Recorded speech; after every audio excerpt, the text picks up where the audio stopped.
السلام علیکم، میں مولانا عبدالجبار رشیدی۔ آج آپ کے سامنے آنے کا مقصد یہ ہے کہ جیسا کہ آپ تمام کو معلوم ہے، تلنگانہ میں کانگریس کی حکومت بن کر لگ بھگ 1 سال کے قریب ہونے آ رہا ہے۔ کانگریس پارٹی نے تلنگانہ میں حکومت میں آنے سے پہلے جب الیکشن کا دور چل رہا تھا، اس وقت مسلمانوں سے، مائنارٹیز سے بہت سارے وعدے کیے تھے، اور کرناٹکا میں جب تلنگانہ میں الیکشن چل رہے تھے، اس سے پہلے کرناٹکا میں گورنمنٹ بن چکی تھی کانگریس کی۔ وہاں کے کچھ مسلم لیڈرز تلنگانہ میں آ کر تلنگانہ کے مسلمانوں کے ہتھیلی میں جنت دکھا کر گئے تھے کہ کانگریس کی حکومت تلنگانہ میں بنے گی تو تمہارے مساجد حفاظت سے رہیں گے، تمہارے مدارس حفاظت سے رہیں گے، اور تمہیں فائنانشلی اسٹرانگ کیا جائے گا، تمہیں اسکیمات ملیں گے، فلاں ملیں گے، فلاں ملیں گے، فلاں ملیں گے۔ لیکن جب سے کانگریس نے تلنگانہ میں حکومت بنائی ہے اور لگ بھگ 1 سال کے قریب ہونے آ رہا ہے، آپ دیکھ لیں گے تو کانگریس پارٹی کا ہمیشہ سے یہ مزاج رہا ہے، شروع سے۔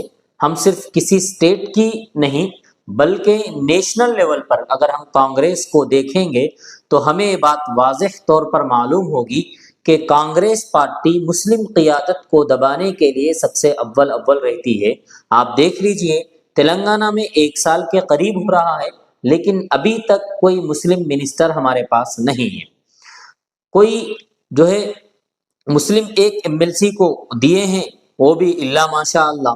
اور اسی طریقے سے بہت سارے لوگ مسلم لیڈرز ایسے ہیں جنہوں نے کانگریس پارٹی کو جتانے میں پورا جی جان لگایا تھا، پوری جدوجہد کی تھی، پوری کوشش کی تھی۔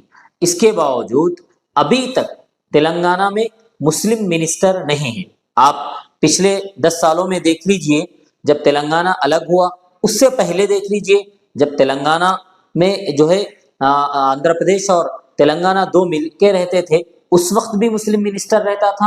اور جب تلنگانہ الگ ہوا اور جب فرسٹ ٹائم KCR صاحب نے جب گورنمنٹ بنائی ہے، BRS کی جب حکومت بنی ہے، تو اس وقت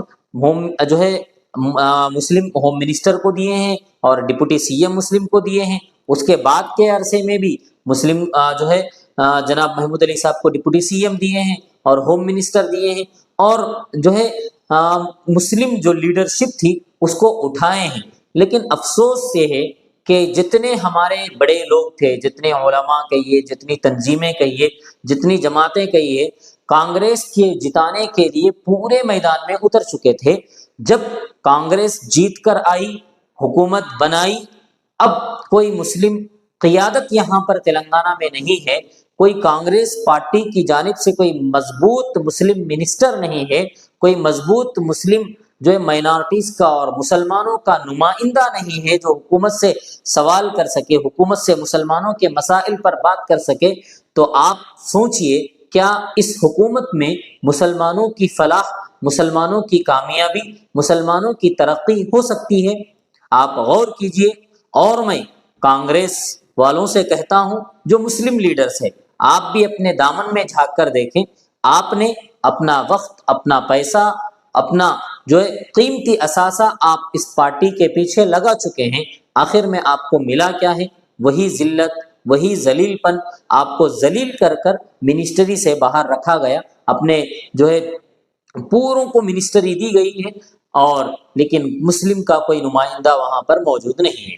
اور بڑی افسوس کی بات ہے کہ جتنے چیئرمین شپس ہیں اس میں مسلمان گنے چنے ہیں، باقی دوسرے اقوام کے لوگوں کو اور ان کی جو کمیونٹی رہتی ان کے لوگوں کو دیے ہیں۔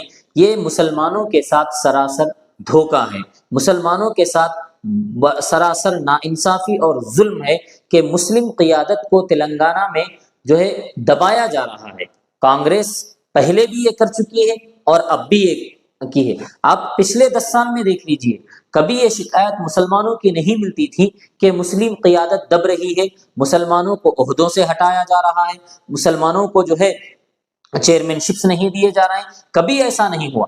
پچھلی حکومت جو تھی BRS کی، اس نے مسلمانوں کے ساتھ صحیح انصاف کیا تھا، مسلمانوں کو منسٹری بھی دی تھی، مسلمانوں کو چیئرمین شپس جو رہتے ہیں وہ بھی دیے تھے، لیکن افسوس کہ کانگریس نے بہت سارے وعدے کر کرناٹکا کے جو لوگ یہاں پہ آئے تھے، منسٹرز ان کے آئے تھے، دوسرے جو پارٹی کے جو ذمہ دار آئے تھے، انہوں نے تو پورا تلنگانہ پھر کر تلنگانہ کے مسلمانوں کی ہتھیلی میں جنت دکھایا تھا، لیکن اب وہ لوگ ان کی پتہ نہیں ان کی زبانوں کو کیا ہو گیا کہ وہ آواز نہیں کرنا چاہتے ہیں۔ تلنگانہ میں مسلمانوں کے ساتھ جو حالات، جو واقعات پچھلے 10 مہینوں سے پیش آ رہے ہیں، اس پر کبھی کوئی کانگریس کا اعلیٰ عہدیدار بات نہیں کرنا چاہتا۔ پتہ نہیں اس کے پیچھے آخر وجہ کیا ہے۔ امید کرتا ہوں کہ کانگریس والوں کو ہوش آئے اور کانگریس والے جلد سے جلد اپنی جو کابینہ میں کوئی مسلم منسٹری کو، کوئی مسلم نمائندے کو منسٹری دیں، مسلم لیڈر کو منسٹری دیں، ورنہ پھر 5 سال کے بعد تو الیکشنز آنے والے ہیں۔ 1 سال ہو گیا، ابھی 4 سال باقی ہے، بڑی آسانی کے ساتھ 4 سال کٹ جائیں گے۔ اس کے بعد آپ سوچئے کہ مسلمانوں کا ووٹ کس کو ملے گا، کدھر جائے گا۔ آپ BRS کی گورنمنٹ کو دیکھیے، جب 10 سال وہ لوگ حکومت میں تھے، آخری مراحل میں، آخری لمحوں میں مسلمانوں کے ساتھ اور تلنگانہ کی عوام کے ساتھ ان کا تعلق ٹوٹا، ان کے اوپر سے بھروسہ کم ہوا۔ اسی وجہ سے آپ کے طرف مسلمانوں کا ووٹ پلٹا ہے، آپ کے طرف مسلمانوں کا ووٹ آیا ہے۔ آپ اس کو غنیمت سمجھیں اور جو وعدہ آپ نے مسلمانوں کے ساتھ کیا ہے ان وعدوں کو پورا کریں۔ ہماری یہ ڈیمانڈ ہے، ہماری یہ مانگ ہے کہ آپ مسلمانوں کو جلد سے جلد کسی مسلم لیڈر کو، مسلم نمائندے کو آپ اپنے کابینہ میں لیں، اپنی منسٹری میں لیں، کوئی منسٹری جو ہے مسلمان کو دینا چاہیے۔ امید کرتا ہوں کہ آپ تمام اس جانب توجہ دیں گے اور سوچیں گے، اور مسلمانوں کے ساتھ کون صحیح تھا کون غلط تھا یہ فیصلہ اب آپ کے ہاتھ میں ہے۔ چلیے پھر اگلی ویڈیو میں ملتے ہیں۔ السلام علیکم ورحمۃ اللہ وبرکاتہ۔